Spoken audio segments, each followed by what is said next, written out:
Cheap fellows. ఏంట్రా ఈ హడావిడి? ఏ రోడ్ మీద కొన్నారు ఈ కోట్లు? ఏంటో ఎక్కువ చేస్తున్నావు, లేత కొబ్బరి బొండంలో ఉన్నావు, కొట్టుకొని తాగేస్తా. Don't waste time with cheap people, you know. అరే వద్రేంట్రా వద్రా. Right, sir. It will be really helpful if you can extend me the 50 crores loan to me immediately. Okay, we shall meet tomorrow. Thank you. Yeah. Hello sir, బాగున్నారా? Bonaba. I hope the hospitality is fine. Yeah, fine. But take care of those guests. They're very definitely important sir, to me. Don't worry, I will take care of them. అరే cheap గా behave చేయొద్దు. నీకంటే చీపారా? అరే నా manager రా. Yes.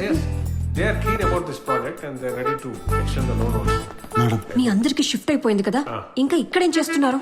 అంటే ఈ రోజు కస్టమర్స్ లో వచ్చి ఎంజాయ్ చేద్దామని ఫిక్స్ అయ్యామండి. అన్ని హోటల్స్ వదిలేసి ఈ హోటలే కావాలా? అంటే ఈ హోటల్లో సంపాదించి పక్క హోటల్లో ఖర్చు పెడితే బాగోదు కదా మేడం. అదేదో ఆ మూలకెళ్ళి చేసుకోండి, క్లయింట్స్ ఉన్నారు. Okay madam. మీరంత హార్ష్ గా మాట్లాడకండి మేడం. అరే వదిలేరా ప్లీజ్ రా. ఎవరాళ్ళు? సార్ ఇక్కడే పనిచేస్తూ ఉంటారు సార్.